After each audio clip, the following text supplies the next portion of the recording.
Père, nous sommes heureux d'être en ta présence. Nous sommes heureux de pouvoir t'aimer. Nous sommes heureux de pouvoir te suivre. Et c'est pour nous un honneur de connaître celui qui n'a pas hésité à lui donner sa vie pour nous. C'est une grâce. Nous nous sentons, Seigneur, aimés. Et nous avons une raison d'exister qui ne se limite pas simplement quelques jours ici-bas ou quelques années, mais qui se prolonge dans l'éternité. Quelle joie, quel bonheur. Je veux te louer pour cela. Que ta parole ce matin ne revienne pas sans effet. Alors que je suis en train de prier, le Seigneur parle encore à une personne. Vous venez là à différentes reprises parce que vous accompagnez quelqu'un. Mais dans votre cœur, alors que très souvent vous êtes touché, vous êtes même amené à dire mais ce qu'ils disent là c'est juste. En même temps il y a une lutte et vous dites en vous-même ils ne mourront pas. Et ce matin la parole de Dieu pour vous est personne ne te forcera jamais. Parce que tu es libre. Parce que c'est une grâce de venir vers moi. Parce que c'est un honneur que je fais à ceux qui reconnaissent qu'ils sont pécheurs. Et c'est pourquoi personne jamais ne te forcera. Mais tu as besoin de moi. Je te cherche. Je frappe à la porte de ton cœur. Mais sache que jamais je ne la forcerai. Jamais je ne l'enfoncerai. C'est toi qui ouvres ton cœur ou c'est toi qui le gardes fermé.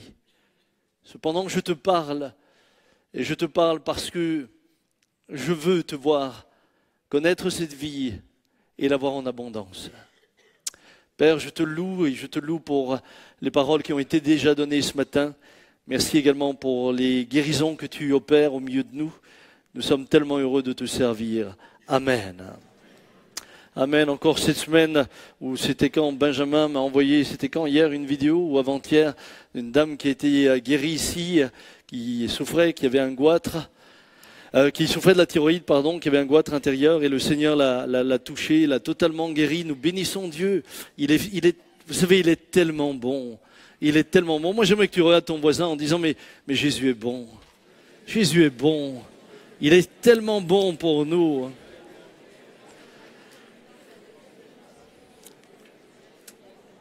Cet après-midi, nous avons un service de baptême et nous nous réjouissons pour tous ceux qui s'engagent dans les eaux du baptême. Ils seront plus de 30 personnes cet après-midi et j'ai toujours de la joie. Est-ce que vous avez de la joie quand des gens s'engagent avec le Seigneur? Qui a de la joie? On peut les encourager.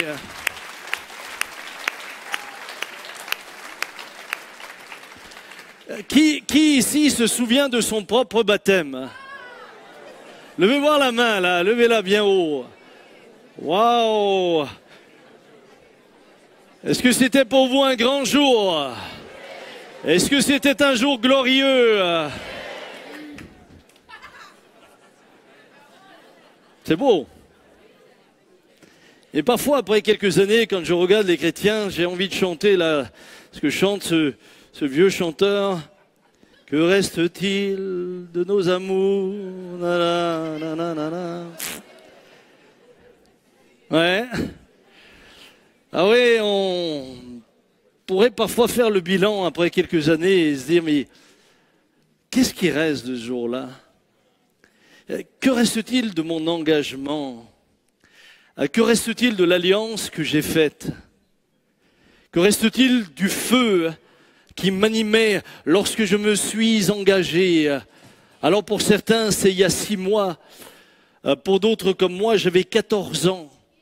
J'avais 14 ans, mais je l'ai fait délibérément, volontairement. Je me souviens, j'étais tellement enthousiaste à l'époque. Le baptistère n'était pas dans l'estrade, c'était un baptistère qui dépassait. Et j'étais tellement heureux de rentrer dedans que je l'ai enjambé. Hein, parce que je voulais. Mais la question c'est, que reste-t-il? Vous savez, très souvent Jésus a interpellé les siens en leur posant des questions. Et quand on vous pose une question, la question appelle une réponse. Mais avant chaque réponse, il est bon finalement de s'éprouver, de réfléchir que vais-je répondre et finalement de quoi est faite ma réponse, quelle est la réalité de la réponse que je vais donner. Par exemple, dans Matthieu 16, au verset 13, alors qu'il leur pose la question, au dire des gens, qui suis-je moi, le Fils de l'homme? Ils répondirent, les uns disent Jean-Baptiste, d'autres Élie, d'autres Jérémie, ou l'un des prophètes. Et là, Jésus s'arrête, il leur dit, mais vous, leur dit-il, vous, qui dites-vous que je suis? Ailleurs, il les demande dans Jean 6, 67, alors qu'une partie de ceux qui le suivaient, des disciples, n'avaient pas accepté ce qu'il avait prêché. Il leur dira, mais vous, leur dit-il, ne voulez-vous pas aussi vous en aller? Certains l'avaient quitté. Et il leur pose la question individuellement, mais vous aussi, ne voulez-vous pas vous en aller? Et puis, Pierre, après son reniement, il le voit, il le rencontre et il lui dit, mais Pierre, m'aimes-tu? M'aimes-tu vraiment? M'aimes-tu plus que ne m'aiment ceux-là? Puis je pourrais parler de Marthe. Marthe qui, au moment où Jésus arrive alors que son frère est mort, et qui lui dit, je suis la résurrection et la vie. Celui qui croit en moi vivra quand même, il serait mort. Et quiconque vit et croit en moi ne mourra jamais. Il lui dit, mais Marthe, crois-tu cela? Crois-tu cela? Imaginez que Jésus soit là ce matin. Loin de moi de me faire passer pour Jésus, puisque ça défigurerait le... Mais imaginez qu'il vienne vers vous et qu'il dise, mais Suzanne, crois-tu cela vraiment? Crois-tu cela vraiment? Et toi, me suivras-tu jusqu'au bout ou me quitteras-tu comme les autres? Qu'est-ce que tu vas faire? Qu'est-ce que tu vas faire? Vas-tu rester fidèle? Ou bien vas-tu également partir? Et toi, m'aimes-tu vraiment? M'aimes-tu vraiment? Non mais pas comme ça, plus que les autres. Et imaginez, Jésus vient vers vous et vous pose la question individuellement. Crois-tu cela? Georges, Béatrice, toi tu ne veux pas me quitter comme les autres qui sont déjà partis? Lorsque je réfléchissais là-dessus, je me disais, waouh, j'ai vu passer des milliers de personnes. J'ai entendu des déclarations les jours du baptême, surtout que c'est moi souvent qui pose la question. J'avais l'impression d'avoir là des gens, des hommes, des femmes qui resteront jusqu'au bout. Et pourtant, quand je fais le bilan, quelques mois parfois quelques mois plus tard, ils sont comme certains mariages. Ils n'ont pas tenu 1 an qu'ils sont déjà divorcés. Parfois, ils ont tenu 5 ans et ils sont divorcés. J'aimerais vous dire que des divorcés de Jésus, il y en a beaucoup. Ils ont fait une belle déclaration devant l'autel. Ils semblaient sincères, ils étaient enthousiastes. Ils semblaient convaincus. Mais la réalité et l'épreuve dans le temps a montré que finalement, la terre n'était pas vraiment profonde. Ce matin, je voudrais vous poser 3 questions que Jésus aurait pu vous poser. Et je reprends des questions qui ont été posées à ceux qui étaient là pour que nous restions dans le contexte dans lequel ils étaient. C'est mon premier point et ma première question. Et chers amis internautes, je vous l'adresse également. Je vous l'adresse également parce que je sais qu'il y a des amis internautes qui nous suivent parce qu'ils sont malades et n'ont pas le choix. D'autres parce qu'ils sont trop âgés. Et on est tellement heureux d'être avec vous. Pour d'autres, vous êtes dans des régions du monde où on n'a pas le droit de se réunir aussi librement que nous. Pour d'autres, vous êtes dans des régions de France où il n'y a pas d'église. Ou alors, le peu d'églises qu'il y a malheureusement plus la vie. Il ne reste plus que des bâtiments. Et je vous encourage à suivre Mais il y a peut-être c'est une infime minorité, mais cette infime minorité à qui Jésus pourrait poser la question, m'aimes-tu vraiment? M'aimes-tu vraiment? Crois-tu réellement? Parce que si tu m'aimais vraiment et tu croyais réellement, penses-tu que tu pourrais rester juste là, séparé de mon peuple, isolé, alors que tu as les moyens, alors que rien ne te retient? Mes amis, crois-tu cela? Ce matin, je ne voudrais pas réduire cette question à la résurrection comme Jésus l'a réduite pour Marthe. Mais je voudrais l'élargir. Crois-tu cela? Jésus dira, allez, faites de toutes les nations des disciples. Baptisez-les au nom du Père, du Fils et du Saint-Esprit et enseignez-leur à observer tout ce que je vous ai prescrit. Mais vous enseigner tout ce qu'il a prescrit n'a de sens que si tu le crois. Comment pourrais-tu mettre en œuvre ce que tu ne crois pas? Comment pourrais-tu mettre en œuvre ce qui n'est pas le résultat d'une conviction personnelle inscrite au plus profond de toi-même comme étant la vérité? Cet après-midi, oui, nous avons des baptêmes, mais j'aimerais vous dire que le baptême suit la foi dont il est l'expression, il ne la précède pas, on ne se laisse pas baptiser, et puis la foi, elle vient. C'est comme l'amour, tu ne te maries pas d'abord pour voir si tu vas tomber amoureux après. Parce que si tu n'es pas déjà bien blindé avant, on ne fait pas les choses à l'envers. On aime d'abord, et parce qu'on aime, on se marie. On croit d'abord, et parce que l'on croit, c'est le préalable à tout. Paul dit, si tu confesses de ta bouche le Seigneur Jésus, et si tu crois dans ton cœur que Dieu l'a ressuscité des morts, tu seras sauvé. Mais confesser Jésus de sa bouche, c'est pas juste se dire je crois en toi. Le confesser, c'est le reconnaître publiquement comme notre Sauveur et notre Seigneur. Vous savez, on a souvent réduit si tu confesses Jésus de ta bouche et tu crois dans ton cœur, n'est réservé qu'au moment de l'appel. Les gens s'approchent, répétez après moi, je confesse Jésus-Christ comme mon Sauveur et mon Seigneur, je crois que Dieu l'a ressuscité d'entre les morts et je suis sauvé. Non, non.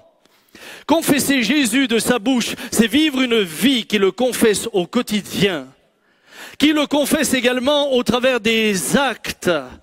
Il y a le fait de confesser avec les paroles et nos actes confessent ce que nous croyons. Crois-tu cela, Marthe? Croire et agir vont de pair, foi et action vont ensemble. Ça, Zachée l'avait immédiatement compris.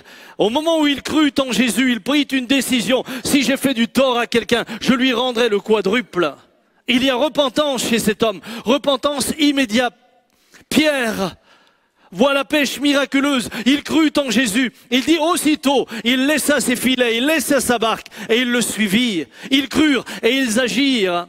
Saul de Tarse, persécuteur de l'Église, va là sur le chemin de Damas rencontrer son sauveur. Et puis, immédiatement, eh bien, le persécuteur va devenir un persécuté. Il y a ce que je crois. Et puis, concrètement, la traduction de ce que je crois dans des fruits qui sont tangibles. Croire sans jamais, eh bien, qu'il y ait de fruits, nous amène à une remise en question. L'eunuque éthiopien était logique, lui. Philippe venait de lui annoncer l'évangile. Il lui avait certainement parlé du baptême. Et puis, l'eunuque immédiatement répondit, je crois que Jésus-Christ est le Fils de Dieu dans Acte 8. Il fit arrêter le char. Philippe et l'eunuque descendirent tous deux dans l'eau et Philippe baptisa l'eunuque. Il crut et il fut baptisé. Il crut et il mit en œuvre. Il crut et il mit en action. Croire implique donc le fait d'adhérer en se soumettant à ce que nous reconnaissons être la vérité. Qu'est-ce que croire? Croire, c'est tenir pour vrai, estimer comme véritable, être persuadé de la réalité, de la vérité, de l'existence de quelqu'un. C'est ça à croire. Et ce matin, après des années de baptême, je m'adresse à ceux qui sont ici, mais également à ceux qui sont derrière les écrans. Que croyez-vous encore? Et jusqu'à où ce que vous croyez se traduit-il concrètement dans votre vie quotidienne? Qu'est-ce qu'il reste de votre foi? Vous savez, l'on peut faire naufrage par rapport à cette dernière. L'apôtre Paul le dit clairement. Certains ont fait naufrage par rapport à la foi. En d'autres mots, il dit certains ont fait naufrage par rapport à ce qu'ils croyaient. Nous sommes donc invités à faire ce bilan ce matin. Et je le fais avec un profond respect de chacun, mais les années m'ont amené souvent à me dire que de tristesse. Tout au long de la parole de Dieu, Jésus insiste sur le fait que croire et agir vont ensemble. Croire et agir vont ensemble. Alors, regardez, il donne une parabole dans Matthieu 21, verset 28. Dit, qu'en pensez-vous, un homme avait 2 fils. Il s'adressa au premier et dit, mon enfant va travailler aujourd'hui dans ma vigne. Il répondit, je ne veux pas. Au moins, ça c'est un fils comme ceux que j'avais déjà. Mais ensuite, il se repentit et il y alla. Et ça, j'ai aussi eu le bonheur de le vivre. Il s'adressa alors au second et donna le même ordre. Celui-ci répondit, je veux bien, Seigneur. Mais il n'y alla pas. Lequel des deux a fait la volonté du Père? Je crains qu'il y a beaucoup de croyants qui ressemblent plus au premier. Ils sont dans la déclaration, mais pas dans l'action. Oh oui, je crois. Oh oui, j'y vais. Mais dans la réalité, vous ne les retrouvez jamais sur le terrain. Ils ne sont pas forcément comme le premier. Ils ne disent pas non. Mais je préfère quelqu'un qui me dit d'abord non et qui y va, que quelqu'un qui me dit j'y vais et qui n'y va jamais.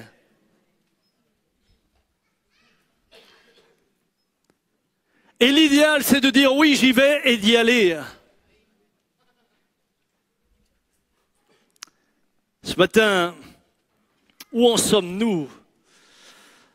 Jésus dira, celui qui ne croira pas sera condamné. Alors,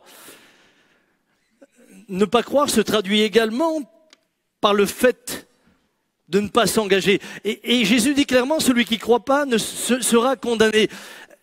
Ce n'est pas une menace. Vous savez, très souvent, on a lu ce texte comme si celui qui ne croit pas sera condamné. En d'autres mots, tu as intérêt à croire. Parce que sinon...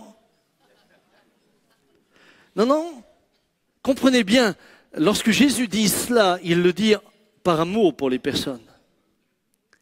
Il est en train de te dire que ton incrédulité va te condamner toi. C'est pas lui qui te condamne, c'est toi qui vas te condamner toi-même. Je vais vous donner une image très pratique. Si ce matin, je vous disais, ne buvez pas d'acide, ça ne vous aide pas à digérer, ça fait des trous et ça va vous tuer. Si je vous le dis, c'est par amour. Mais vous, par incrédulité, vous dites, qu'est-ce qu'il raconte? Finalement, moi je fais ce que je veux. Essayez. Si j'ai le temps, je viens vous visiter demain. Vous serez au pasteur. Et peut-être que vous serez au cimetière. Est-ce que c'est moi qui vous ai condamné en disant si vous en buvez, vous mourrez? Non. C'est vous qui, par votre incrédulité, vous êtes condamné vous-même. Et c'est le drame de l'incrédulité. Lorsque Jésus lui dit, crois-tu cela? L'enjeu, c'était que tout ce que je t'ai enseigné est la vérité. Tout ce que je t'ai enseigné arrivera. Toutes ces choses que j'ai dites, dit Jésus, sont oui et amen. Elles sont paroles de Dieu. Si tu ne les crois pas, ton incrédulité te condamne à subir les conséquences de ce que tu ne crois pas et de ce que tu rejettes. Et mes amis, ça c'est pas seulement vrai pour les non-croyants, qui à la rigueur se définissent bien comme non-croyants, c'est vrai pour ceux qui se définissent comme chrétiens et qui finalement ne font pas ce qu'il dit. Je suis souvent perplexe au nombre de personnes qui sont engagées dans les eaux du baptême, qui sont convaincues que « Ah, Seigneur, c'est vrai que ta parole est comme un pain qui nous nourrit. » Mais ils n'ont jamais le temps de manger. Si on devait jeûner physiquement autant qu'on jeûne de la parole de Dieu, je vous promets on pourrait tripler le nombre de personnes dans cette salle. Parce qu'on en asseillerait 3 sur une chaise et ils auraient encore de la place.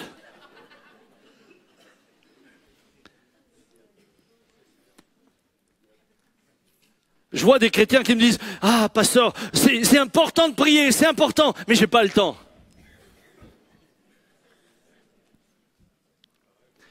Pasteur, c'est dramatique, tous ces hommes, ces femmes qui ne connaissent pas le Seigneur, qui vont partir dans l'éternité loin de lui, mais ils ne témoignent jamais.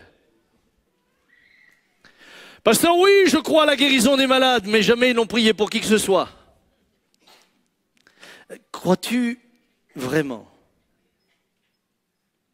Ce matin, je te pose la question individuellement, crois-tu vraiment ? Entre le jour de ton baptême et aujourd'hui, que reste-t-il ?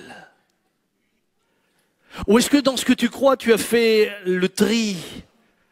Vous savez, ça c'est comme les gamins, lorsque vous leur donnez certaines sortes de saucisses, eh bien, quand ils regardent la saucisse qu'ils vont manger, c'est bizarre, mais ils commencent à... Et à la fin, ça ressemble plus à du Hackfleisch qu'à autre chose. À de la viande hachée, Hackfleisch, de Hocka.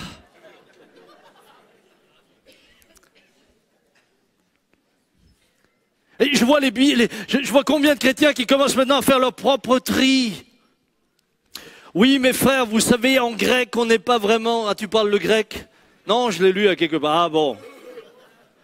Non, commencez pas à utiliser le grec et l'hébreu pour vous excuser de ce que vous ne voulez pas faire. Soyons vrais avec nous. Il vaut parfois mieux dire, non, j'arrive pas à le croire. Le crois-tu vraiment? Marthe, le crois-tu vraiment? Le crois-tu vraiment, Dominique? Simon, parce que si je ne mets pas en œuvre ce que je crois, je ne peux plus prétendre non plus le croire. Je pourrais continuer, mais ce matin, c'est le temps du bilan. Peut-être que vous pourriez juste un instant réfléchir. Où en suis-je? Est-ce qu'on pourrait faire une courte pause et juste fermer nos yeux? Comprenez bien, de ma part, il n'y a aucune volonté de jugement, aucune. Aucune. Il y a juste ce que j'ai constaté avec les années. J'ai vu des gens se mentir à eux-mêmes. Être aussi paradoxal que le fils qui disait « j'y vais », mais qui n'y allait pas. Et j'ai vu la fin. Et frères et sœurs, je ne veux pas pour aucun d'entre nous, ni ici, ni ailleurs.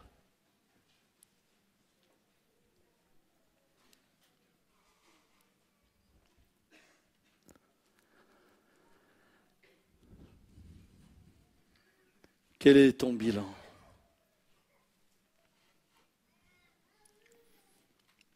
Nous allons continuer ensemble. Deuxième point, une deuxième question.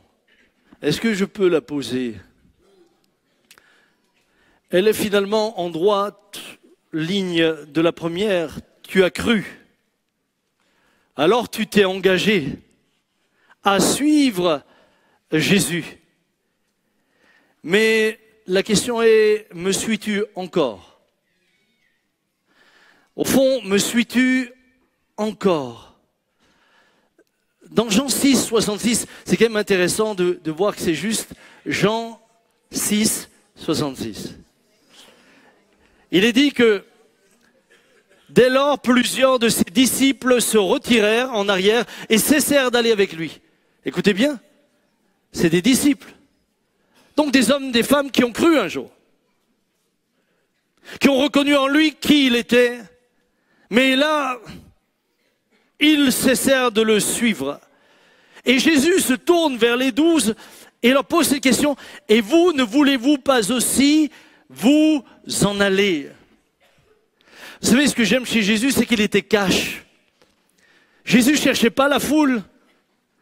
Jésus voulait que ceux qui le suivent parce qu'ils croient en lui et sont déterminés. Mais il ne cherchait pas à les attirer. Il ne distribuait pas des billets de banque pour que les gens le suivent. Il est Dieu.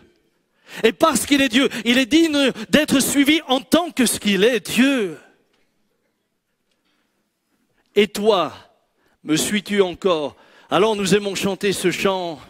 Je t'aimerai plus que la vie, te servirai malgré le prix. Et puis là on rajoute oh, oh. Et il y en a qui sont souvent dans le oh, oh. Ah c'est chouette hein. Oh, oh. Jésus je te suivrai. Yo yo. Hey, attendez. Dans les eaux du baptême, nous avons fait une alliance. Un jour, Dominique a décidé de me suivre. Elle ne me dit pas encore mon maître, mais ça vient. Pour l'instant, elle me dit mon maître 80. Voilà. Bon, il y a déjà maître dedans, ça s'écrit pas de la même manière. Bon. Et moi, j'ai fait l'alliance avec elle de rester pour les bons et les mauvais jours. Et très sincèrement, nous avons connu des bons jours et nous avons connu des jours mauvais. Moi, je ne vais pas vous laisser croire que notre vie de couple a été un long fleuve tranquille. Vous savez, nous, c'est comme de la source jusqu'au fleuve. Entre-temps, tu as un torrent avec des chutes. Nous, on a fait le Niagara. Mais un jour, nous sommes dit que nous resterons fidèles l'un à l'autre malgré le prix à payer. Et il y a un prix à payer. Paul nous rappelle que notre engagement dans les eaux du baptême exprime une mort et une résurrection. Vous êtes mort avec Christ et ressuscité avec lui, enseveli avec lui. C'est pourquoi nous baptisons par immersion. C'est pourquoi nous baptisons des personnes qui sont conscientes. Nous ne pouvons pas baptiser un bébé, puisqu'un bébé ne peut pas croire à son stade. Est-ce que pour autant, s'il venait à mourir, il est perdu? Mais non. Moi, je crois que Dieu a compassion de tous ces enfants avortés qui n'ont jamais eu l'occasion même d'exprimer le choix de vivre. Non, non. Nous avons été ensevelis avec lui et c'est pourquoi nous baptisons par immersion, bien sous l'eau, parce que c'est symbolique, c'est comme si la terre nous recouvrait. C'est pour ça que ce n'était pas 3 gouttes d'eau. Ça, c'est un nettoyage à sec. Ça ne suffit pas. Faut plus. Mort avec Christ et ressuscité avec lui. Et là, il indique que la rupture entre le passé et l'entrée dans la sphère nouvelle de la foi et de la vie en Jésus, enseveli avec lui par le baptême, vous êtes aussi ressuscité en lui et avec lui par la foi en la puissance de Dieu. Il vous a rendu à la vie avec lui. C'est en sa mort que vous avez été baptisés, Romains 6, 3 à 5. Enseveli avec lui par le baptême en sa mort, afin que comme Christ est ressuscité des morts, nous marchions en nouveauté, afin que comme Christ est ressuscité, nous marchions en nouveauté de vie. Vous tous qui avez été baptisés en Christ, vous avez revêtu Christ, Galates 3, 27. La mort marque une rupture, est-ce que vous le saviez? Non, vous ne le savez pas, parce que vous n'êtes pas encore mort. Ni moi d'ailleurs. Mais la mort marque une rupture. Lorsqu'une personne meurt, a-t-elle encore de la communion avec sa famille? Quand une personne meurt, vous n'avez plus qu'un corps, mais la personne n'est plus présente. La personne qui décède physiquement, elle meurt au monde dans lequel elle vit.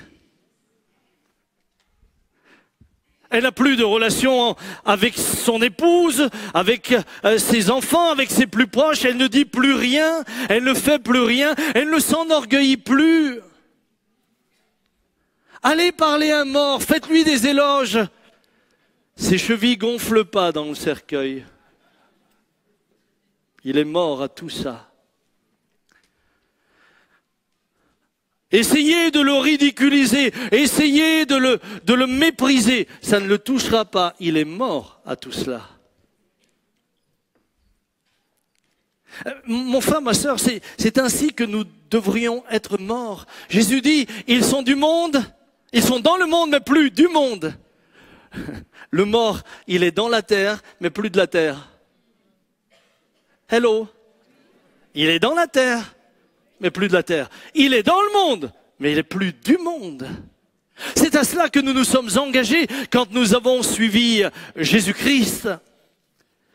C'est pourquoi l'apôtre Paul dit, mais regardez-vous comme mort au péché et comme vivant pour Dieu en Jésus-Christ, que le péché ne règne donc point dans votre corps mortel et n'obéissez pas à ses convoitises. Nous avons revêtu une nouvelle nature. Mais puis-je vous poser la question, suivons-nous encore le Christ dans cette nouvelle nature ou l'ancienne nous a-t-elle rattrapés? Sommes-nous détachés de ce que la Bible appelle le monde, c'est-à-dire du péché? Vivons-nous en nouveauté de vie? Suivons-nous Jésus dans cette nouvelle vie, cette vie de résurrection? Ou est-ce que cette vieille nature a petit à petit repris le dessus, nous emmenons non plus à suivre Christ, mais à suivre nos propres désirs? Qui suivons-nous? Que suivons-nous? Si je suis le Christ dans cette nature de résurrection, alors c'est un homme nouveau qui le suit. Mais l'homme nouveau, tu ne le trouves plus dans le monde. Je suis parfois étonné des paradoxes qu'il peut y avoir. On peut affirmer d'un côté suivre Christ et en même temps mais pratiquer les choses du monde de la même manière que le monde. Des gens me disent de suivre Christ, mais ils sont capables de vivre en concubinage, ils sont capables finalement de se livrer à la pornographie sans plus que ça ne les dérange de trop. Et ils sont capables de faire des compromis de tous ordres, de mentir, pourquoi pas, s'il le faut, voler un peu. Ils sont devenus pieux, mais c'est plus que des pieux de clôture. C'est pas cette piété qui reflète la vie nouvelle. Ils ne pardonnent pas, ils sont capables de haïr, ils sont capables de même s'insulter sur les réseaux sociaux. Je suis surpris, moi. Quand les croyants règlent leurs comptes par réseaux sociaux. Et le dimanche, Jésus, je te suivrai, Bliptime, comme Bliptime, reg mich auf. Ah, reste à la maison, tu dis. Non, sois cohérent. Soyons cohérents. Qui suivons-nous? Vous savez, finalement, on parle souvent du jeune homme riche. On parle souvent du jeune homme riche qui était finalement il était plein de bonnes intentions, le gars. Il était plein de bonnes intentions. Il était même sérieux, il observait ce que l'Écriture disait, il tenait les commandements, il était plein de bonnes intentions, mais au moment où Jésus lui dit, si tu veux être parfait, je ne vais pas revenir là-dessus, Jean-Marie a fait une prédication merveilleuse, et je vous invite à consulter la prédication, tu ne t'en souviens plus? Ah si. Non mais à ton âge, je t'aurais excusé, Jean-Marie, à ton âge.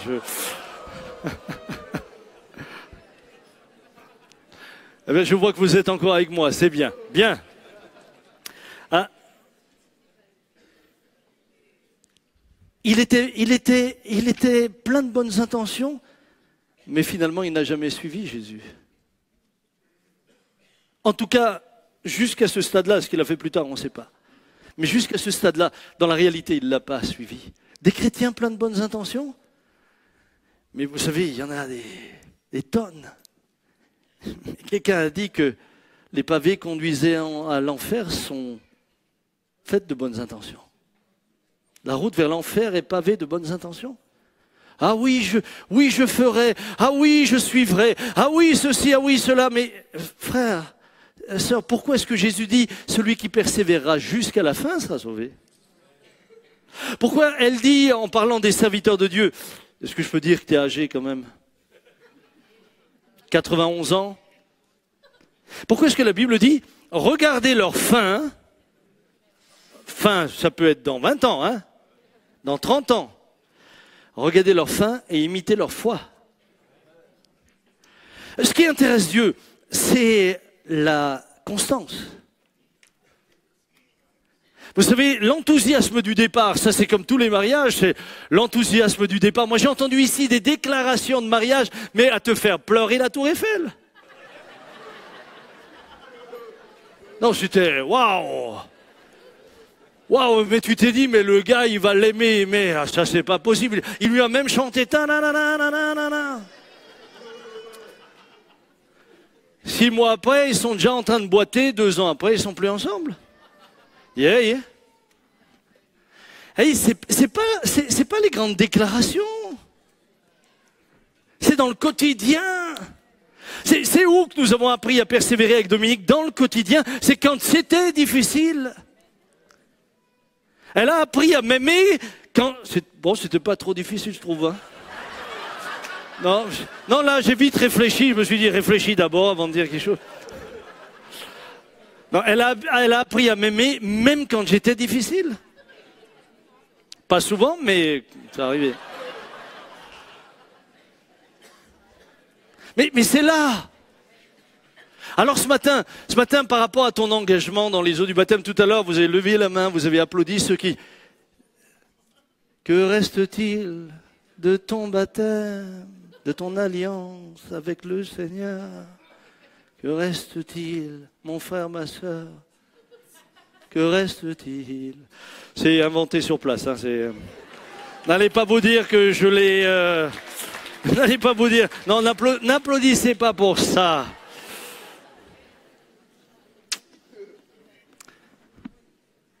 Dernière question. Et je suis à l'heure. Hey? Je suis à l'heure, mais j'ai pas terminé. Troisième point. Vous voyez, quand on applaudit trop vite, hein? Troisième point. Crois-tu cela? Premier point. Second point, me suis-tu encore? Et j'aimerais terminer par le troisième point, peut-être le plus difficile à répondre. M'aimes-tu? M'aimes-tu? Tu as cru? Tu t'es engagé à me suivre? Maintenant, tu me suis. Mais pourquoi? Point d'interrogation. Quelles en sont les motivations? Est-ce que c'est vraiment l'amour? Vous savez, m'aimes-tu est une question qui peut se poser régulièrement à tous les mariés. Moi, je sais que Dominique, de temps en temps, elle fait un check, un contrôle. M'aimes-tu encore? Ou m'aimes-tu vraiment? En général, c'est qu'après, elle a quelque chose à se faire pardonner, donc je réponds jamais trop vite. Mais elle demande, m'aimes-tu?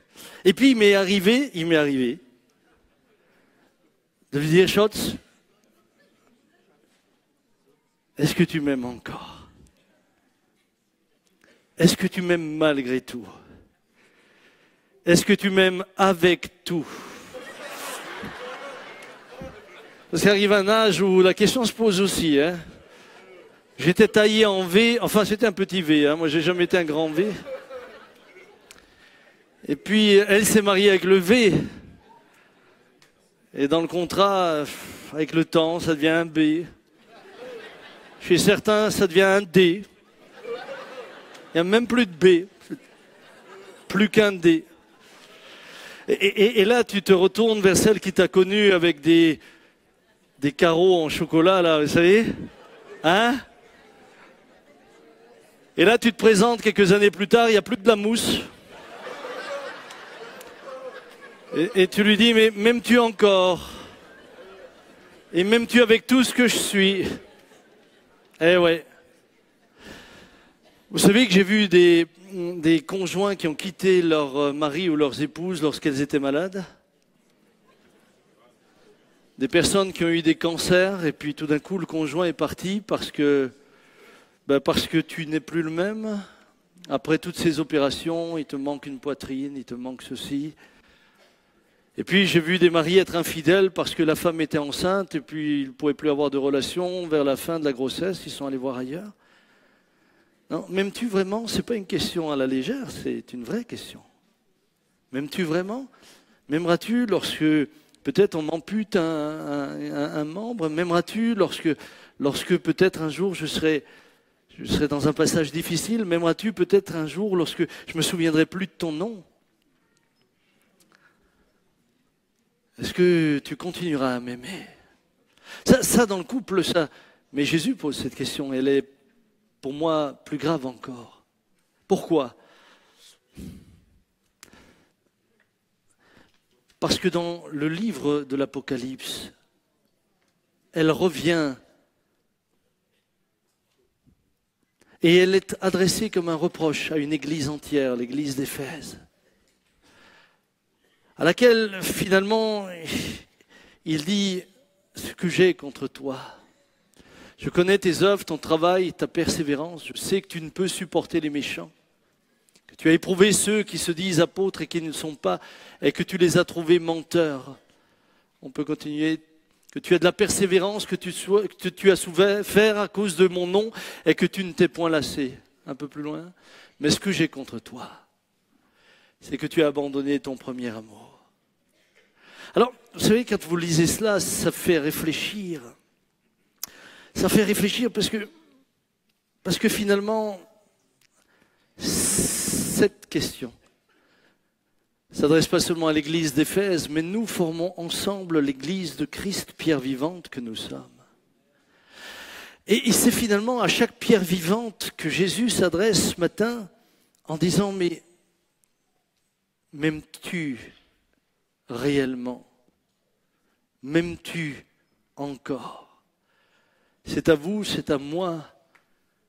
Samuel, souviens-toi, tu avais 14 ans, tu es rentré dans ce baptistère plein de feu, plein de ferveur. Tu m'aimais, tu étais prêt à tout laisser, tu étais prêt à me suivre. Puis des années après, tu m'as suivi.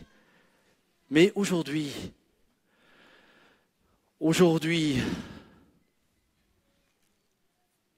39 ans plus tard, est-ce que tu m'aimes encore?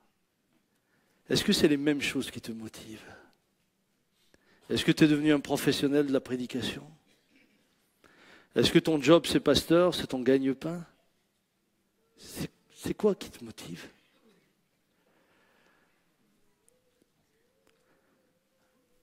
J'ai une prière. Le jour où c'est plus que mon gagne-pain, Dieu donne-moi la force de partir. Dieu donne-moi la force de ne plus me tenir devant ces hommes et ces femmes. Donne-moi la force et le courage de partir. Si un jour mon service n'était plus que mon salaire et mon gagne-pain, alors je te prie, ô Dieu, donne-moi le courage, l'intégrité et la force de dire je ne peux plus être un vrai pasteur, je dois partir. Que Dieu m'aide à ne jamais en arriver là et en même temps, je ne voudrais jamais, jamais, jamais devenir un professionnel, un berger qui avait juste un berger salarié parce que Jésus appelle ces gens-là des mercenaires. Ils quittent le troupeau quand ça va mal. Ce qui les intéresse, c'est ce qu'ils gagnent. Mais cette question est vraie pour chacun d'entre nous. Vous savez, l'église d'Éphèse s'était donné beaucoup de peine. Je ne sais pas si vous voyez, on l'a lu. Je connais tes œuvres, ton travail et ta persévérance. Je sais que tu ne peux supporter les méchants, que tu as éprouvé ceux qui se disent apôtres et qui ne le sont pas, et que tu les as trouvés menteurs, que tu as de la persévérance, que tu as souffert à cause de mon nom et que tu ne t'es point lassé. Mais waouh, quand on commence à faire des éloges comme celle-là sur une église ou sur des croyants, on se dit mais ça c'est l'église parfaite, c'est l'église sans tache, c'est l'église sans ride, c'est le croyant idéal. Non, non, Jésus n'adresse pas ce reproche à une église qui vivait comme les Corinthiens, où les gars, ils fréquentaient des prostituées de temps en temps, il leur rappelle qu'ils sont le temple du Saint-Esprit, ou un autre, il couche avec sa mère, enfin bref, je sais pas si vous voyez le souk qu'il y avait à Corinthe. Non, non, là, il parle à une église qui n'était pas comme celle de Corinthe. Il parle à une église qui est celle d'Éphèse, à qui il fait des éloges. Ils ont été persévérants, ils étaient même prêts à mourir. Et là, il leur dit, mais j'ai quand même quelque chose contre toi, c'est que tu as abandonné ton premier amour. Dans la traduction en grec, les priorités sont mises différemment en place. Ce serait, s'il fallait traduire, ton premier amour, tu l'as abandonné. Non, c'est pas la forme. Ah non, dans la forme, tu es resté extrêmement convenable, correct. Lorsqu'on te regarde vivre, oui, la parole, on la retrouve, mais l'essence même, ce que je cherche au fond de toi, non pas le rituel, même dans ton quotidien, pas le rituel, l'amour, m'aimes-tu encore? Est-ce que c'est encore cette flamme qui te motive? Est-ce que c'est qui je suis qui te pousse à me suivre? Ce matin, mon frère, mon fils, ma fille peut te dire le Seigneur. M'aimes-tu encore? Christ ne leur a pas dit que leurs œuvres n'étaient pas bonnes. C'est pas ce qu'il leur a dit. Mais encore une fois, l'essence de ce qui doit les animer n'était plus là. C'est Spurgeon qui disait un culte dont la foi spirituelle est absente et où on se repose seulement sur de simples cérémonies externes et futiles. Un culte, une vie chrétienne qui finalement n'est plus que faite de rites, d'habitudes, même de bonnes habitudes. On peut lire la Bible, on peut prier, ce sont de bonnes habitudes. Mais il n'y a plus l'amour.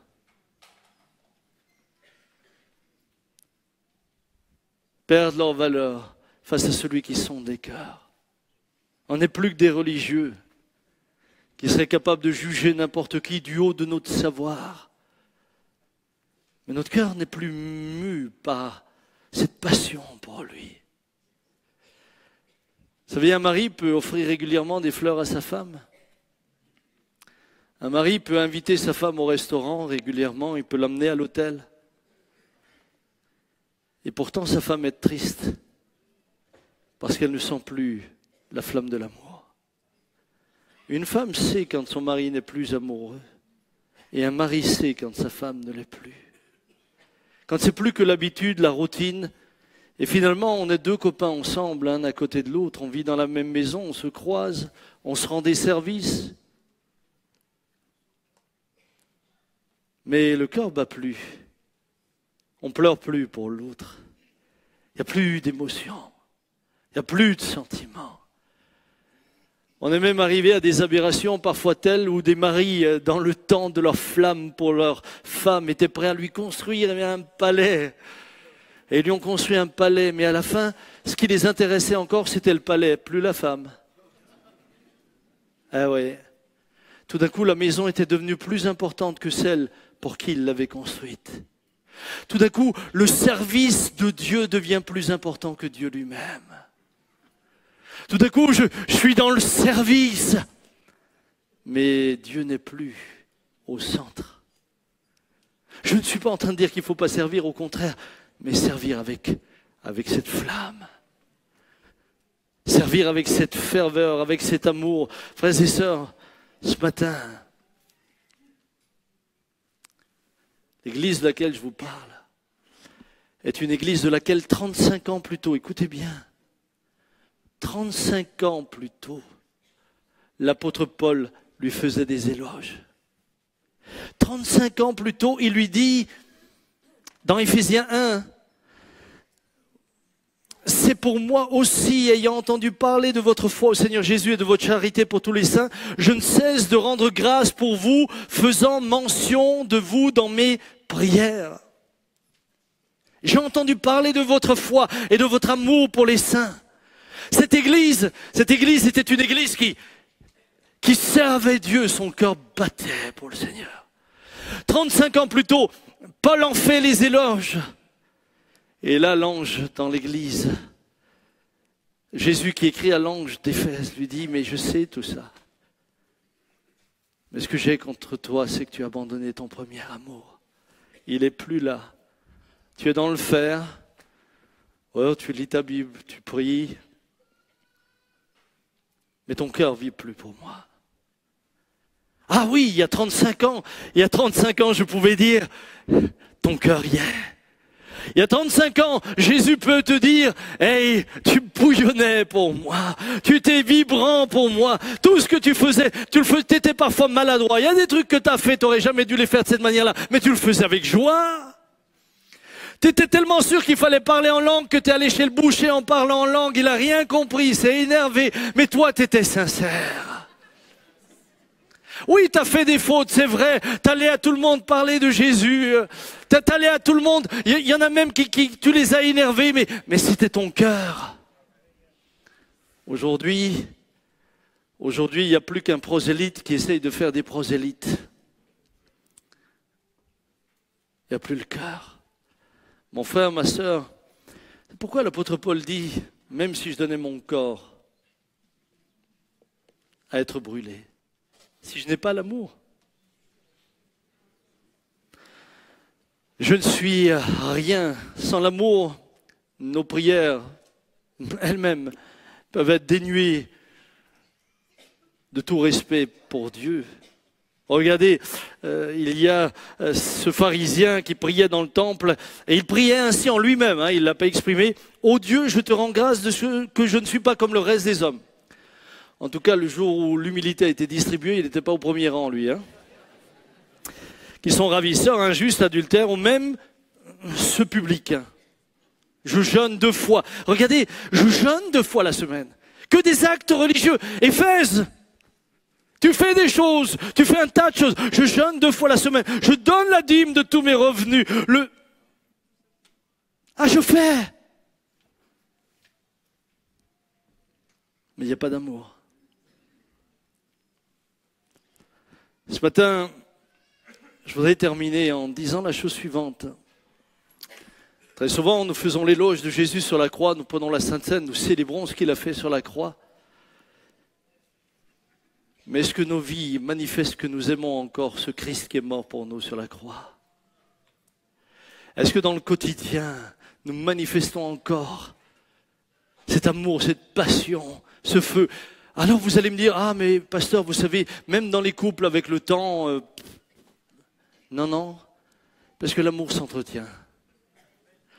Si vous voyez papa Jean et Suzanne, ils sont certainement encore plus amoureux qu'il y a combien d'années? 60 et quelque chose, 64 ans. Ils sont plus amoureux aujourd'hui qu'il y a 64 ans. Papa Jean est plus bouillant pour Jésus qu'il ne l'a jamais été. Vous savez comment sont les chrétiens? Les chrétiens devraient être comme les avions. Vous savez comment sont les avions? C'est en fin de piste, au moment où ils prennent leur départ, qu'ils sont au maximum de leur puissance.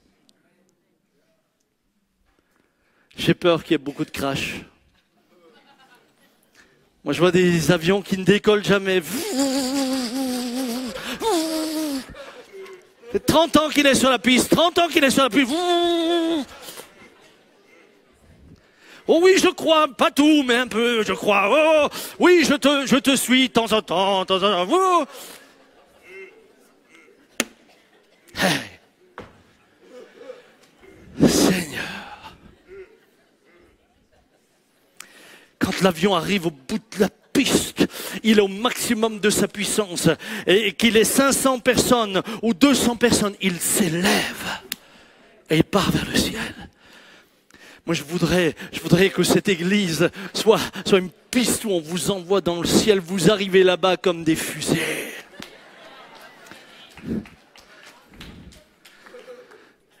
Nous n'avons pas envie d'envoyer des chrétiens de la PO dans le ciel qui sont juste, Jésus, juste derrière la porte. Non, on veut des gens qui rentrent dans le ciel avec joie. et qui en se retournant peuvent dire « Hey, ça valait la peine ». Pourquoi dis-je cela? Parce que l'apôtre...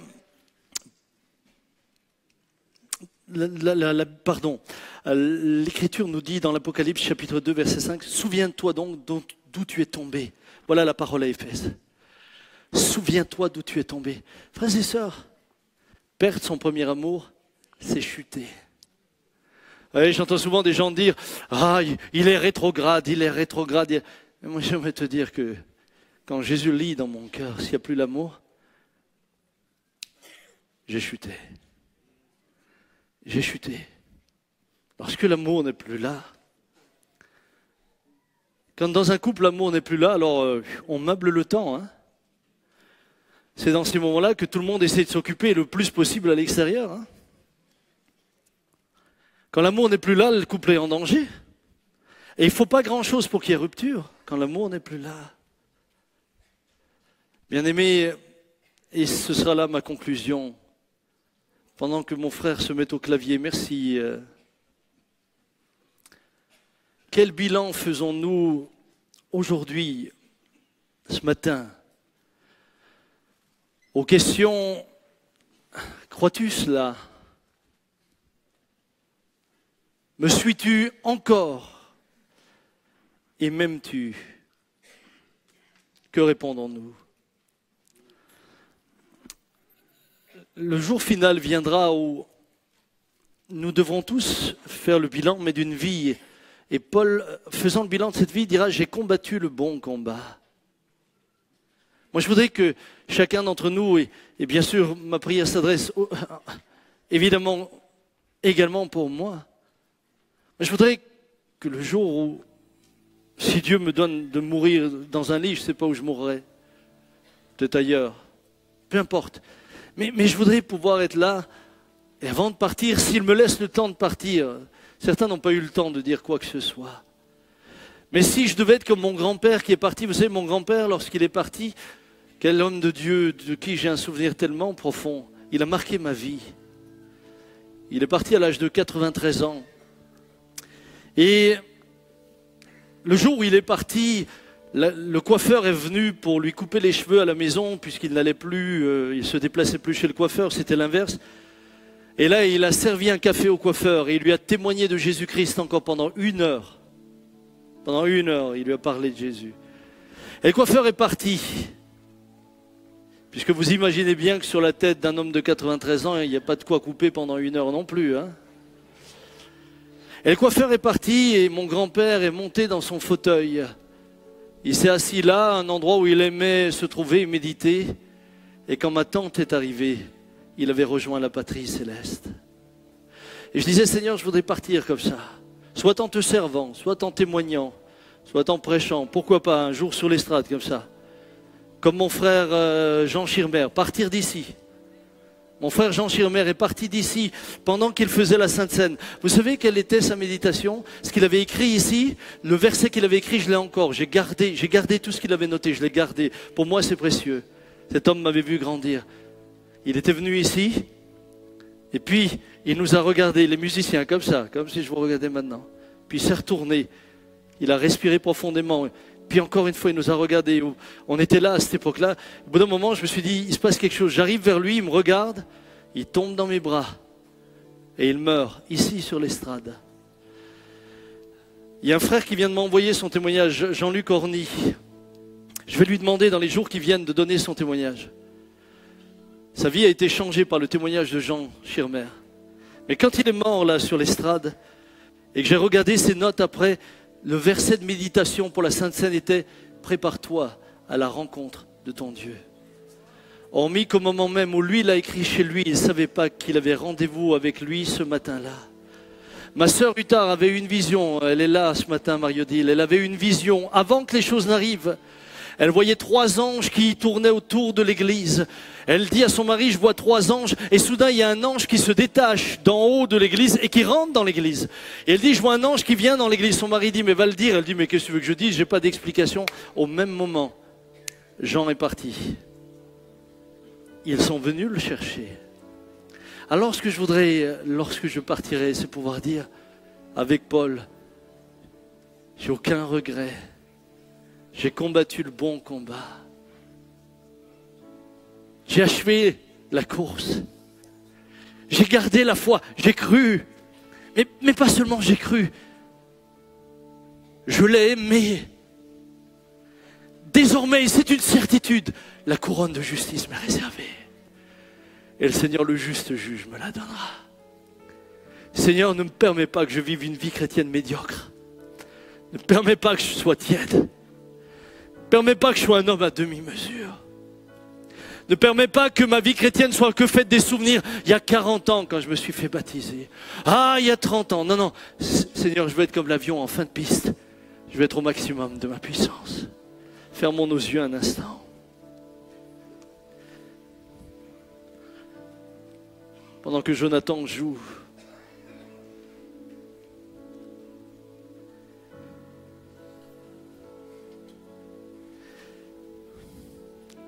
ce matin, crois-tu cela? Crois-tu tout ce que Christ a enseigné?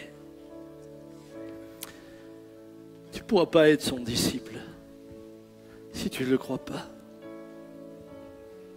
Enseignez-leur à observer tout ce que je vous ai prescrit. M'aimes-tu encore? Et me suis-tu? Ce matin, me suis-tu?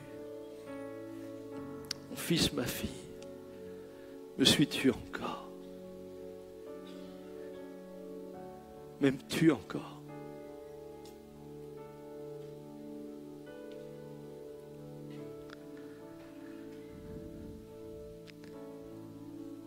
Il y a des moments lorsque nous faisons des bilans,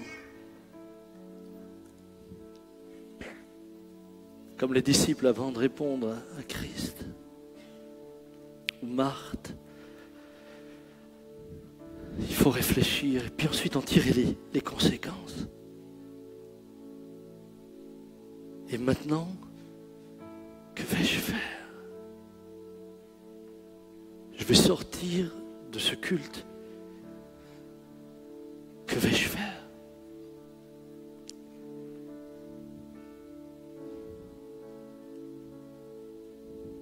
Que vais-je en faire?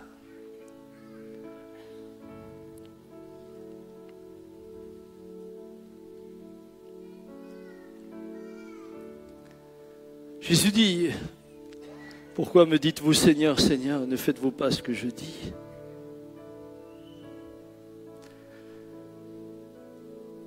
Et par ailleurs, il dit, ce n'est pas ceux qui me disent Seigneur, Seigneur, qui entreront dans le royaume de Dieu, mais celui-là seul qui fait la volonté de mon Père qui est dans le ciel.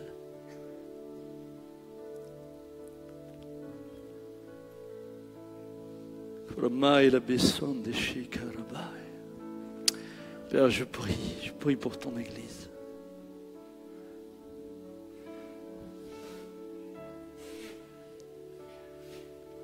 Où en es-tu ce matin? Que reste-t-il de ton amour à l'égard de Christ? N'essaye pas de te convaincre, juste sois honnête. Le suis-tu encore? Crois-tu vraiment? Et si tu me dis que tu crois vraiment, comment peux-tu m'expliquer que tout en croyant vraiment, tu ne fasses pas ce qu'ils disent? Je crois qu'il y a des temps de grâce. Vous savez, dans un couple, il peut y avoir des temps difficiles, parfois de bilan, des tensions. Mais il y a de nouveaux départs. Dans mon couple, il y a eu de nouveaux départs. Et si 34 ans plus tard, nous sommes là, ensemble, c'est parce qu'il y a eu des nouveaux départs. J'aimerais dire qu'avec Jésus, il y a de nouveaux départs. Tu peux tout recommencer. Tu peux reprendre ton bâton. Tu peux te relever, mon frère. Ma sœur, tu n'es pas obligé de rester dans ton marasme, dans ta tiédeur. Tu peux ce matin dire, Seigneur, je sais que ton esprit m'a parlé par la parole. Mais je me lèverai, j'irai vers mon Père et je lui dirai, mon Père, j'ai péché contre le ciel et contre toi. Et ce matin, j'aimerais te dire, il te remettra un anneau, il te remettra un vêtement, ce vêtement blanc comme le jour du baptême. Il te donnera à nouveau du zèle. Que ceux ce matin qui au fond d'eux-mêmes savent que cette parole est pour eux, se lèvent à leur place, je voudrais prier pour vous. Ne regardez pas votre voisin ou votre voisine. Mais si tu sais ce matin, dans ce lieu, que le Seigneur t'a parlé, que ce feu de l'amour n'est plus, là où tu es, commence à te lever. Si tu sais que entre ce que tu dis croire et ce que tu fais, il y a un décalage, même si tu es baptisé depuis 30 ans, c'est le moment, lève-toi. Et nous allons prier ensemble.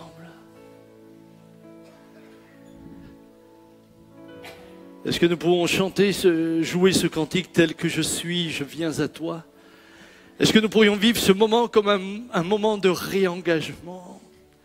On dit, Seigneur, tel que je suis, je viens. Est-ce que je peux me permettre quelque chose? C'est procéder comme lors d'un appel, comme lorsque j'appelle des hommes et des femmes qui n'ont pas encore la foi. Et je leur dis, mais venez ici. Est-ce que je pourrais vous appeler et vous demander de venir là à l'avant? Comme pour un nouvel engagement, une nouvelle consécration. On va chanter tel que je suis, je viens. Et sors de tes rangs et viens ici, viens ici. Et si d'autres veulent se rajouter, venez. Un rire.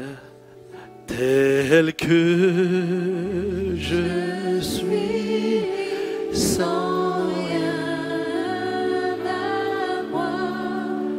Sinon, ton sang versé pour moi. Et ta voix qui m'appelle.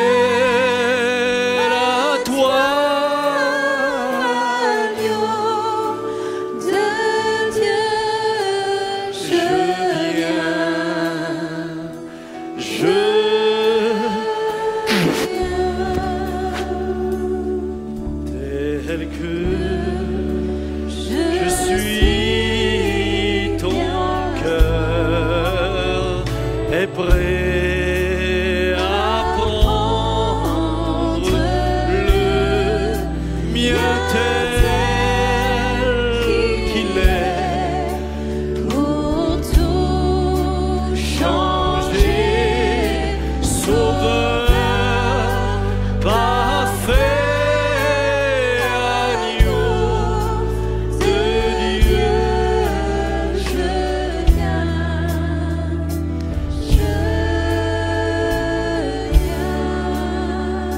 Chers amis, si c'est possible, puis-je vous demander de vous mettre à genoux avec moi si vous ne le pouvez pas parce que vous êtes trop malade ou âgé, restez debout, mais ceux qui le peuvent. Je voudrais vraiment qu'on puisse lui dire ce matin tout à nouveau. Pendant que le cœur le reprend, est-ce que le cœur peut le reprendre? Est-ce que vous pouvez simplement commencer à prier? Est-ce que vous pouvez commencer à lui confesser ce qui vous concerne? Est-ce que vous pouvez saisir cette occasion pour un nouveau départ? Ne vivez plus avec le souvenir d'un baptême il y a 40 ans, avec le souvenir d'une alliance d'il y a 30 ans, avec le souvenir d'une ferveur passée, mais avec une volonté de retrouver cette communion, cet engagement, cet amour.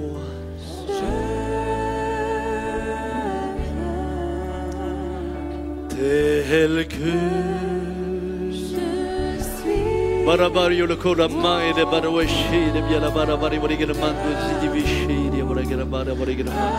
tout pardonne. Et sans tout, je veux être à toi dès ce jour, agneau de Dieu, je viens.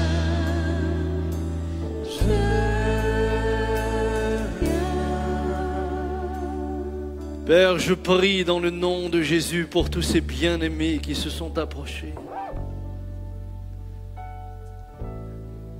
Avec eux, je prie. Change mon cœur, Seigneur. Non pas un cœur de pierre, mais un cœur de chair. Non pas la mémoire d'un temps glorieux avec Jésus, et plus qu'une vie de cendres, et de cendres qui ne sont même plus chaudes, mais un feu retrouvé. Seigneur, tu dis que le lumignon qui fume encore, le lumignon qui fume encore, tu le ranimes. Seigneur, et parfois quand notre foi, quand notre engagement, quand, Seigneur, notre amour n'est plus que semblable au lumignon qui fume, je crois que ton esprit vient souffler dessus. Et je crois, Seigneur, que tu viens souffler ce matin sur la vie de ses frères, sur la vie de ses sœurs. Tu viens souffler sur leur foi. Tu viens souffler sur leur engagement. Tu viens souffler, Seigneur, sur leur amour. Embrase-les tout à nouveau. Qu'ils puissent retrouver cet élan, qu'ils puissent retrouver cette communion. Kuramai la variante kesheria barabarabaro Maria baro de kai Izamashi Maria mandara baro amai la varia maro mai karavaria barabaro baria barabaralae Limeria Maria Miria Zora Bariande Zaito Sheria Barawai Galavarwa Galabaria Mamara Baruande Galavarwa de Galabadosea Lai Karabai, continue à prier dans l'esprit, commencez à prier dans l'esprit. Vous qui vous êtes approchés, mais également vous qui êtes baptisés dans l'esprit, qui êtes dans les rangs, priez. Et Maria Marabaronde Galavaria Baravarianda Galavadi Bivishe, Ravariwari Galavaya, Lavari Galamanda, Lavari Galabazaita Sharabarai. Alléluia, viens ranimer le feu que tu as mis en nous. Viens ranimer, Seigneur, viens ranimer ce feu. Seigneur, viens ranimer le feu que tu as mis dans les cœurs. Nous ne voulons pas vivre avec des souvenirs, nous voulons rester bouillants pour toi. Seigneur, nous voulons une vie qui, lorsqu'elle arrivera à sa fin, sera au maximum de son enthousiasme, au maximum de sa ferveur pour toi, au maximum de son amour pour toi, décidé à te suivre jusque dans le ciel. Seigneur, je prie vraiment cet instant. Ranime la flamme du premier amour, ranime le feu, et que cette foi soit bouillante. Koramaria doshe Maria mama roba yala vare amanda zaitora barria baravala vala vaya la bazola la. Imeri miria vala vala varia gora varia vala vasoria maida la varoma e la varua di calabashera varae. Kera Maria manoromo e la varamando se. Kurumore yo dashe. Karia maravaria mandoro boro voya la varia mando sorololo. Kelle ya la vara sorololo. Kiriviri zote she la marindi. Nimiria varai doromoneno. Che lei marime so. Che li via lei dalla sera miru so. Che la Maria manarre noro moro mondoro moia la varamando scera marro. E lei alla varama sorololo. Kirimiri sorrimi, Kirimi lo sorrimi da romando, Étends ta main, étends ta main, étends ta main, étends ta main, le lumignon qui fume encore, tu souffles dessus. Et la flamme reprend dans les cœurs, et la joie du Seigneur redevient leur force, et la paix d'en haut envahit leur vie. Dans le nom de Jésus, dans le nom de Jésus, une flamme nouvelle, un amour renouvelé ce matin. Je te bénis, je te loue Seigneur, je te loue Seigneur. Alléluia. Prenons ce chant dans la joie quand le soleil m'inonde. Jésus, je te suivrai, Jésus, je te suivrai. Et chantez-le avec moi comme une confession. Merci Jonathan de nous y conduire et nous conclurons comme cela. Dans la joie, quand le soleil m'inonde, dans l'amour où ta présence abonde. Nous pouvons nous lever, levons-nous et chantez-le de tout votre cœur. Dans la peine, Quand mon âme sombre, dans la vallée du deuil et de l'ombre. Jésus, Jésus, je te suivrai, car tu es mort pour moi. car tu es mort pour moi. Je vivrai pour toi, Car tu es mort pour moi. car tu es mort pour moi.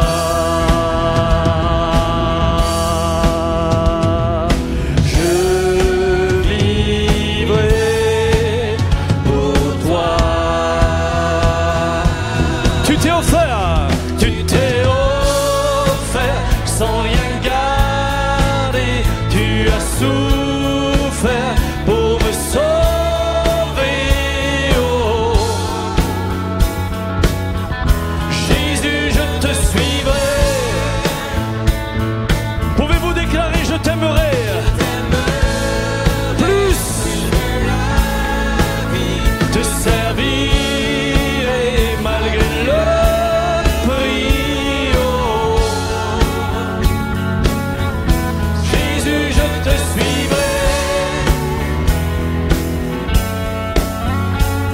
confiant quand ma foi est profonde.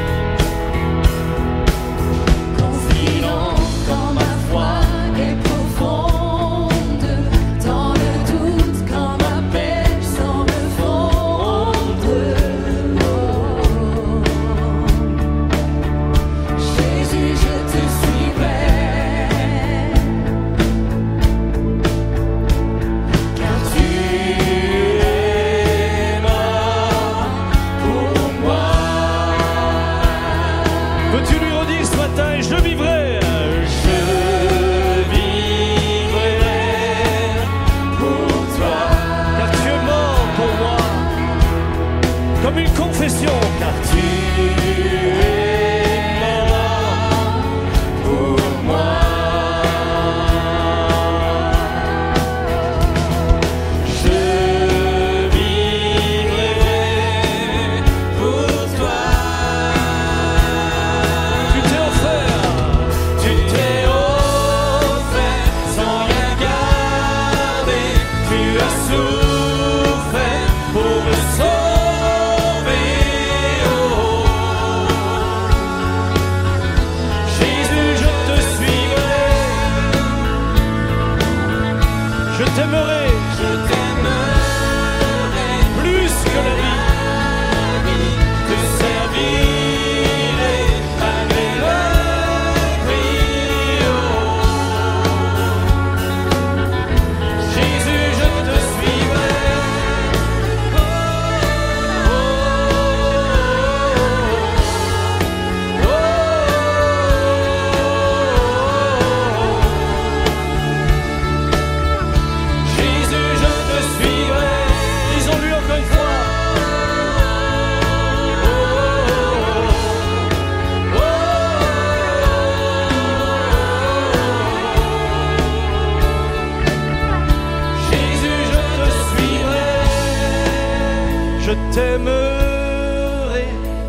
malgré le prix. Oh.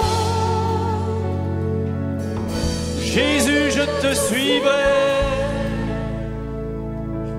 Disons-le encore une fois, je t'aimerai plus que la vie, te servirai malgré le prix. Oh. Jésus, je te suivrai. Oh.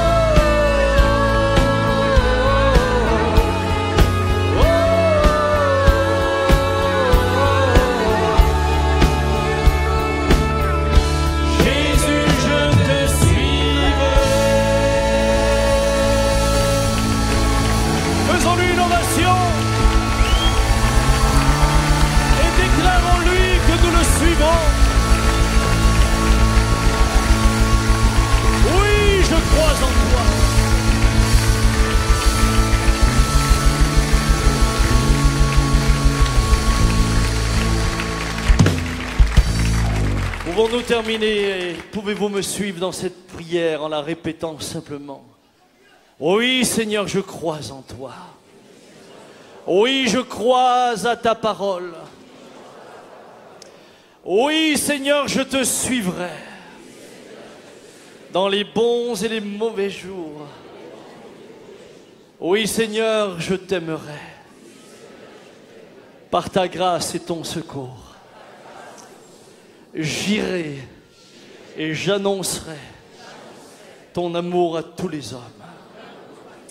Amen. Que le Seigneur vous bénisse. Bonne rentrée. Les amis, bonjour à tous. Merci. C'est toujours une telle joie de vous retrouver. Suivre Jésus dans les bons et les mauvais moments, ça c'est pour nous tous hein, et pour vous aussi. Bonjour Samuel. Bonjour Nathalie. Alors merci, les internautes te remercient de nous faire revenir toujours à la foi, à l'essentiel, avec une telle simplicité. Alors, Jésus l'a fait avant moi, ouais, et les disciples aussi, c'est les vrai. apôtres. Ouais. Merci Sam. Alors il y a plusieurs questions, je vais tout de suite commencer par celle de Chantal. En fait Chantal, elle connaît un chrétien qui a été baptisé, mais qui est revenu dans son ancienne vie, de débauche à vrai dire. Aujourd'hui, il est malade. Et c'est vrai qu'il reconnaît que sa vie est quand même noire, mais sans vraiment se repentir. Et il se demande si Dieu pourrait encore l'accepter. Qu'en est-il? Alors, je crois que la repentance est le départ. La repentance, c'est la marque du nouveau départ. Et comment puis-je recommencer avec Jésus sans reconnaître que je suis pécheur? Je pense qu'il est important que cette personne à qui Dieu veut offrir un nouveau départ, ça je n'en doute point. Je crois que le Seigneur offre un nouveau départ à tous ceux qui se repentent. Mais il est nécessaire de le faire et de le faire du fond de son cœur et non pas simplement dans la forme, mais le faire parce que l'on est convaincu. Et parce qu'on aime Jésus Oui, et qu'on vraiment. est conscient qu'on le blesse, hein, c'est Vraiment, ça. vraiment. Est-ce que ça sert de prier pour quelqu'un justement qui finalement regrette mais ne se repent pas vraiment? Alors prier sert toujours. Prier sert toujours. Prier est une constante importante et elle servira toujours. Et je pense que c'est important que les personnes prient et persévèrent dans la prière. Ouais, merci Sam. Alors encore une dernière question, elle nous vient de loin, elle nous vient de Tahiti. Et c'est donc un Bonjour les cher Tahitiens. frère qui est vraiment Nicolas, qui nous donne en fait un grand bonjour, parce que c'est samedi soir chez eux là en ce moment, Waouh. 23h52 exactement. Donc Nicolas demande comment naître de nouveau, cher pasteur. Alors comment naître de nouveau? Tout simplement en recevant Christ dans sa vie. Et la nouvelle naissance, c'est justement cet ensemble où je reconnais que je suis pécheur. C'est l'action de l'esprit qui m'amène d'ailleurs à cela. Ce n'est pas juste l'adhésion à une idéologie, même religieuse. C'est une conviction.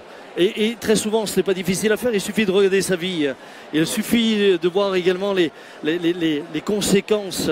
Maintenant, on peut parfois avoir une vie qui semblerait correcte et pourtant être un pécheur. Donc, la repentance va marquer le départ. Et puis, le seul sauveur, lorsqu'on reconnaît que l'on est pécheur, c'est Jésus-Christ. Et cette vie de Christ en nous, par l'Esprit est ce qui nous transforme. C'est ça. Merci Sam. Merci tellement. Vraiment, sois béni. Ainsi que toute Merci. la famille. Je vois qu'il y a Oui, une bonne c'est partie ma de la petite Jade. famille là. Oui. Je vous présente Jade, ma petite fille. Voilà. Merci. Encore un bon À bientôt. dimanche. Merci. À bientôt.